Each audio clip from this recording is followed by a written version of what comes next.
Standing up in McKinney. This is According to Callus. This is episode 257, and I really don't have a title just yet. Let me tell you, I have been working ahead. This is coming out Thursday, September the 8th. And as of it stands right now, we're going to be talking about tyranny on the left and weakness on the right. It's been entirely clear to me that for decades, the left, the progressives, the socialists are the ones that are projecting the very tyranny upon those right of center that they themselves are looking to put upon us. It has been quite clear to me that those right of center have very little interest in actually fighting against it, stopping it, or rolling it back. I don't know specifically if it's because they're weak, or if they're secretly going along, or if they actually just don't understand that it's their neck on the line eventually. I mean, I imagine they think that every occupation government needs their Vichy's or needs their Quislings, but they only need a few, and they're jockeying to get that position. Now, I started off on Monday telling you that Trump won't save us. I followed up on Wednesday with the Republicans won't save us. If you've listened to me before, you know that I trusted only one person in salvation, and he ain't here on earth. No, he's sitting at the right hand of the Father right now. But rather than go into my theological distinctions in my Christianity, we're going to stay clearly in the secular society that we live in and the permanent affliction of mankind, which is having to work by the sweat of their brow. Now, work should not be seen as a curse. Work is something that allows you to better yourself, allows you to change your situation. Indeed, even though the Germans mocked it on the gates of their concentration camps, and the Russians or the Soviets did the same thing. So, you know, my two favorite tyrannical governments, that would be the Nazis and the Stalinists or the Soviets. And yeah, we're setting aside the Chinese. They're their own special case. Those two European powers enslaved and murdered millions upon millions upon millions of people. And it wasn't for lack of desire that they stopped. Now, some have gone back and blamed this on Rousseau. Some have gone back and, put this on the feet of Marx, or even pivoted and say that you can go after, I'm sorry, but I'm going to Freud. There we go. You can blame Freud. Some have said it's some combination thereof. I would say you should just go back to the Garden of Eden and observe the snake that at the time was on 4 legs, and he convinced Eve, who then convinced Adam that, well, we actually know better than God, so we're going to go ahead and partake in this. And part of the curse, if you will, was that everything that man wants to know and do, he's pretty much going to be able to do it. So when we wanted to find a more effective means to enslave, tyrannize, or mass murder people, well, we found a better way to do it. And we should be oh so proud of ourselves. We, the Europeans of this world, are only exceeded by the East Asians at our affinity in bloodlust. And the bodies stack up across our continent.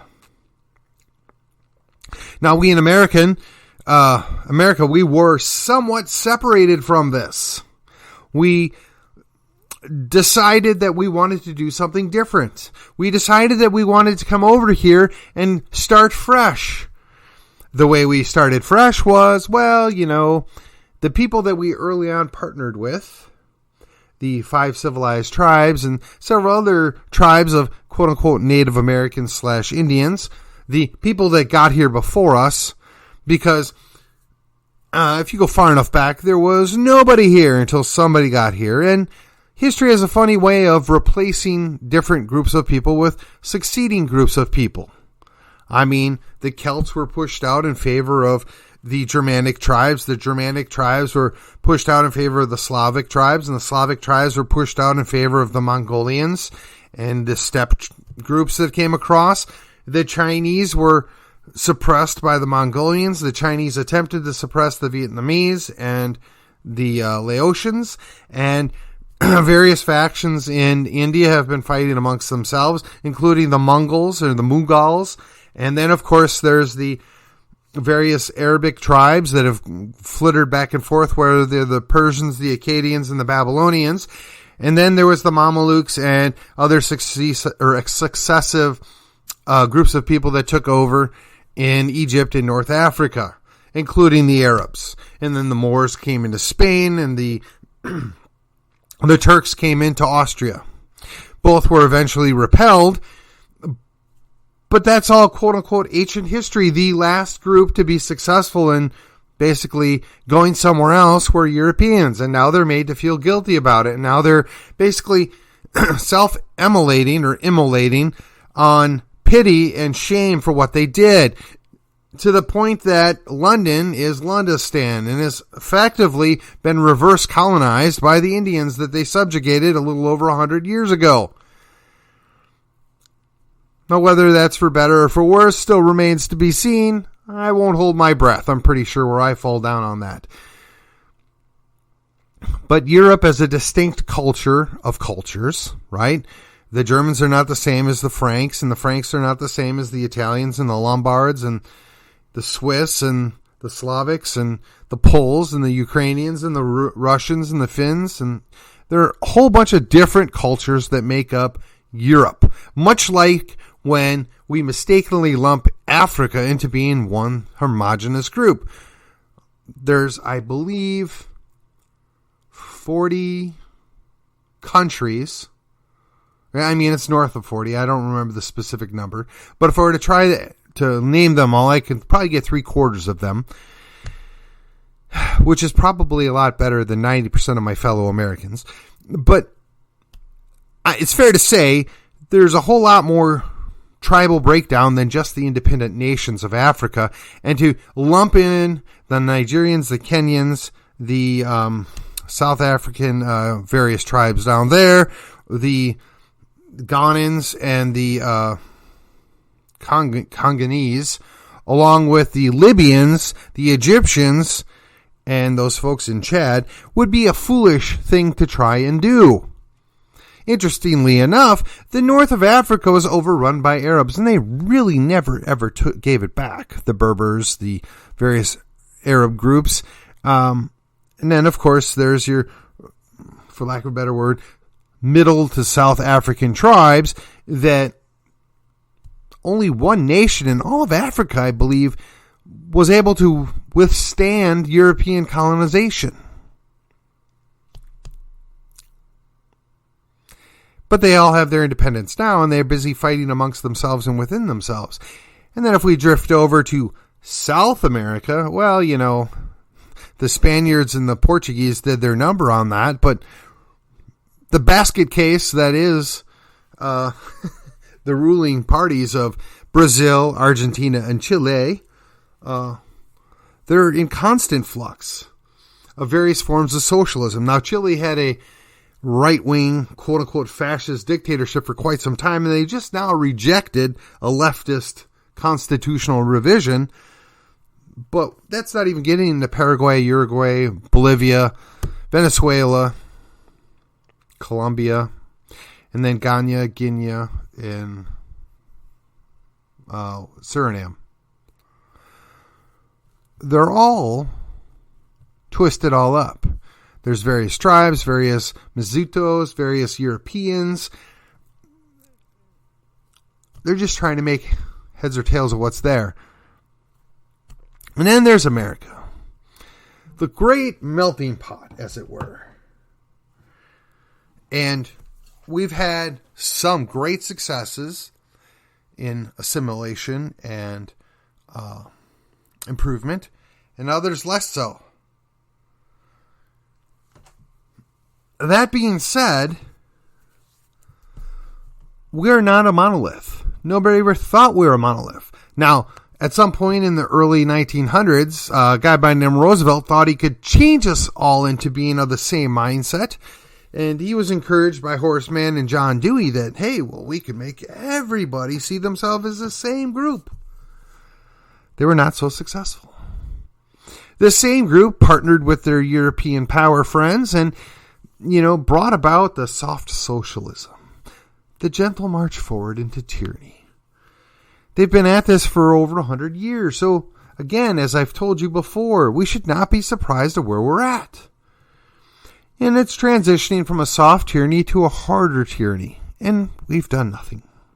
We've done very little to slow it down. In fact, the conservatives have been doing a fighting orderly retreat for 100 years, which is why today's Republicans are 100 years ago leftists or progressives at this point. And honestly, the progressives of 100 years ago weren't that progressive by modern standards. But the conservatives do nothing more than defend things that they were arguing against 20 years ago. So they're no help. They're weak. So we have to set aside this parlay between left and right and socialistic tyranny and, conservative rejection of it, and just accept that the powers that be are the powers that be, and that is their first and only priority. You and I are left to the side. We are an afterthought. We are not a concern of those that are in power. I look at myself in the mirror at times and I wonder, why do I continue to do what I do? And I've joked with a number of friends of mine, and I've even mentioned it on this podcast a time or two, that I still suffer from the delusion that one man can make a difference. Now, we saw this play out in 2016. For better or for worse, Trump did make a difference. We saw this play out for the last several years down in Florida. For mostly better and some worse, perhaps, DeSantis has made a difference. We watched this play out in South Dakota. Kristi Noem attempted to make a difference, but only after her feet were held to the fire, only after her legislature rebelled and told her, no, we want you to do this. Of course, unfortunately, she promptly caved to the NCAA. We have watched this play out in several other leftist states, whether it's Gavin and Newsom or whoever the latest person is in charge in New York, and they continuously push forward with their progressive agenda, with their tyranny, and the legislatures there do very little to even slow down the march of progressive tyranny. They are making a difference.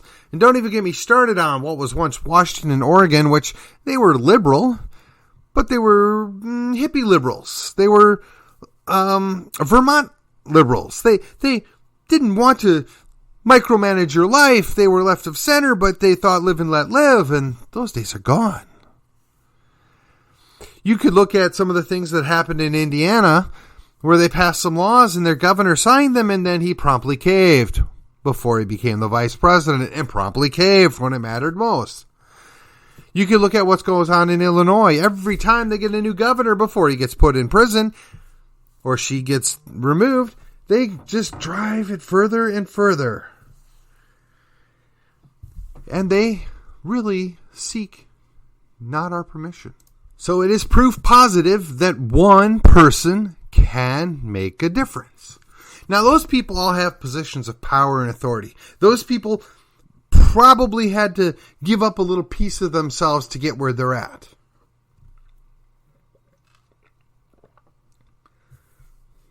Those people are currently doing what they deem is best.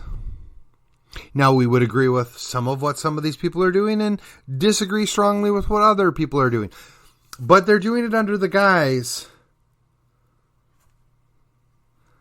of states' rights, states' power. They're all okay with that now. But they rebel and recoil at the mere thought that we, the people, want to have a say in what's going on, that we, the people, are pushing back. We, the people, want to assert our own sovereignty and remind them that we are the ultimate authority. We are where that power comes from, and they don't like it. Now, some of you may recall last year when we had a primary, which had a dubious conclusion, in my mind, in Texas. We had a number of candidates that were running, that at least two of which were strong, viable candidates. And we're expected to believe that they topped out at about 11% of the vote. Mr. Huffines put his money where his mouth is at. Colonel West did something similar. They worked their tails off. They crisscrossed the state. They even had Chad Prather jump on board, and he did his best to bring his wit and wisdom to that party. And between the three of them, they were barely able to get 30% of the vote. And I ask you, how is that possible? I don't believe it. In fact, a fake Rick Perry was able to get high single digits. How is this possible? Is our electorate that stupid? Is our electorate that complacent? Is our electorate that disconnected from reality? I don't know. I would like to believe that's not the case. But if you're a Republican and you're not awake, if you're not paying attention, what are you doing? There is legitimate tyranny at the gates. Our governor has done nothing to protect Texas. Our lieutenant governor is fiddling, literally. The AG is fighting a strong battle to maintain his position, but he can only do so much by himself. He needs to be backed up by the governor and the lieutenant governor. We have a Speaker of the House that had his own agenda, and while we want to believe that he allowed the Republicans that apparently have power to do the things they wanted to do, they sat there and put Democrats in chairmanships, and those Democrats do what Democrats do. They killed bills they don't like. Meanwhile, the Republican Party didn't do the same. The Republican Party was too worried about what the Democrats might think. The Republican Party was too worried about how can we cut a deal here? How can we get them to like us? I'm sorry. You don't make peace with a tyrant. You don't fold at the face of danger. You must stand now while you fight, while you have a chance to win. Because you're not going to do it when the odds are stacked against you. We control the House. We control the Senate. We have a Republican governor, and these Republicans aren't doing the job. And we're stuck with them now. We have no choice now. They're going to run on, well, we aren't Democrats, and we're going to just suck it up and vote for them because we don't have a better choice. What I want to amend that to say is we don't have a better viable choice. I would suggest to you there are probably a half a dozen good libertarians that would be a better choice than either the Democrat or the Republican, but they're not viable. And they're not viable because there's not enough of us that are Republicans or Democrats that have had it with our party that we say we're going to go the third way. And I say this realizing I'm kind of endangering my own status within the Republican Party. But hey, I've never hid it from any of those guys that I'm a Liberty First guy. I put my principles before the party. When I don't have a choice, I side with the party. But when it's principles, I'm all there. I don't change my principles. I recognize that sometimes I got to suck it up and take what I got, but I'm going to fight for my principles every day, all day. And when that battle's over, I'm going to have to go pull the lever for an hour because that's the best choice I have.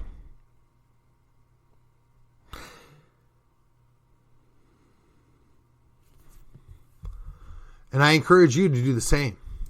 I've been noted to say from time to time, the lesser of two evils is still evil. I stand by that. But it's also equally true that the devil that you know is better than the devil that you don't. The devil that you know you can push back upon. You know where their shortcomings are. You know where the weakness is. And you can step in and push and prod and support them in their weakness. The devil that you don't may sell you out in 14 more places. The devil that you don't know may in fact be just a wolf in sheep's clothing. We have to understand that the world's not perfect, that we live in a fallen world, and sometimes we have to accept defeat with grace, and we have to work with what we've got, but we have to still keep pushing them. We have to remind them that they work for us. We have to keep them in line. I used the analogy at a public meeting last week, and I said, for better or for worse, sometimes we have to act like our elected officials are children. That is, we reward them and praise them when they do the right thing and when they do good, and that we slap their nose and raise our voice and punish them when they do the wrong thing, when they disappoint us. They're still our children and we love them, right? But we have to teach them that this is the expectation.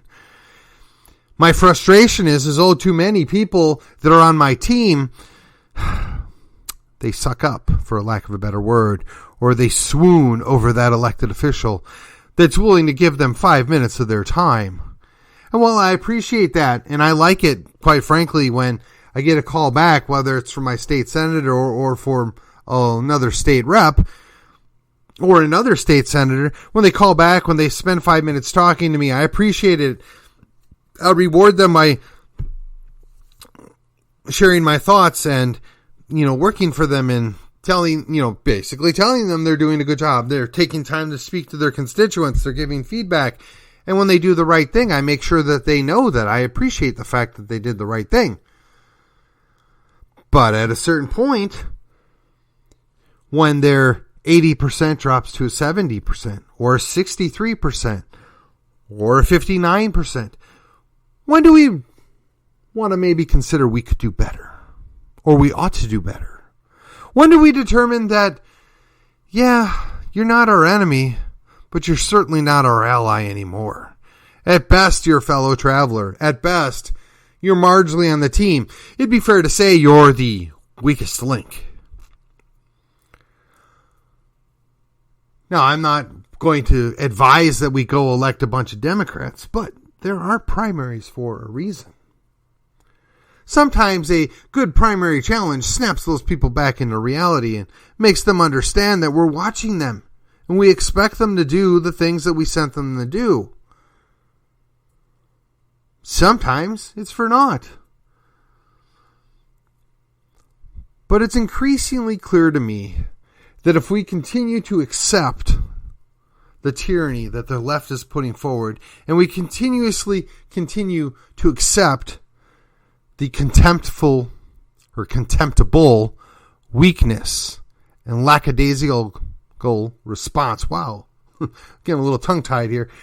The poor performance, if you will, from our elected officials, the ones that are supposed to be championing our cause and our principles, the ones that say they agree with our principles of the party, that are supposed to be fighting the good fight, when they fail to do so, they're the problem. The Democrats are always going to Democrat. The leftists are always going to go left. Progressives are always going to seek to transgress on our liberty. But if the guy that we've brought in, or the lady that we've brought in to fight our battles and is supposed to be our champion, is little more than a speed bump, is little more than a minor impediment to the constant march forward of totalitarian policies, they must be replaced. And as I begin to peter out from just being plain tired, as I come to the close of this episode, which is probably going to be the shortest one of this week, I remind you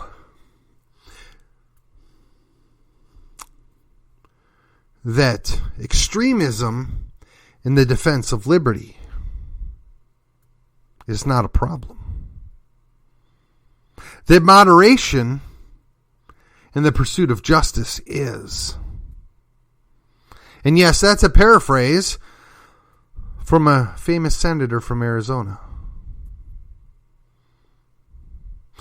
Although he used the words vice and virtue, I will just tell you that I'm less than impressed by what's happened. Oh, we got a couple of good bills signed into law the last 2 terms. We've got a couple of, I'd call them good steps forward. But when a court has to step in and say, yeah, that bill you passed, that you made law, that was the quasi-constitutional carry, where you exempted people from 18 to 21, that's just plain dumb. That's unconstitutional because you're arbitrarily trampling on people's rights. I gotta say, what the heck were the Republicans thinking? How do you go to bed at night exempting an entire class of people because you felt that they weren't old enough? You have no problem with them going off to war. You have no problem with them voting. But for some strange reason, they can't buy an alcoholic beverage, and they needed to have their access to firearms restricted. Well, fortunately, a court shot that down as being plain stupid and unconstitutional. And while I think it's very foolish to smoke cigarettes, at 18 you can do that as well. We need to be consistent. You're either an adult or you're not. But we can't even get that out of the Republican Party. Now I know they made the change to the bill because they thought they needed to do that to get a few more votes. Well, quite frankly, I would have rather lost those votes this time around so we could primary those folks the next go round. But now we really don't know who was all for that. But we do know who allowed the amendment.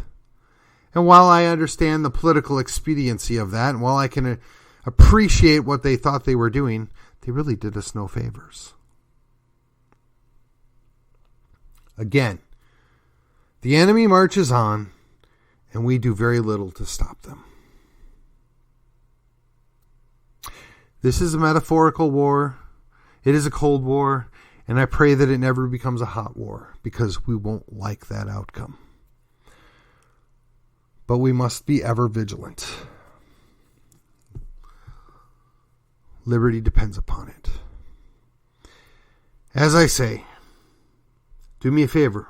Like, share, subscribe, comment on this show. Do a review. The algorithms are not my friend. I've had shows that have over 2,000 hits, and I've had them with as low as 50 when I make my shares on social media. I don't know what to tell you as to why that is, but it's not doing me any favors. But you can help me out. You can make the difference. It's just a very small, minor thing I ask of you. And with that, this is According to Callus. This was episode 257, and I will see you on the other side.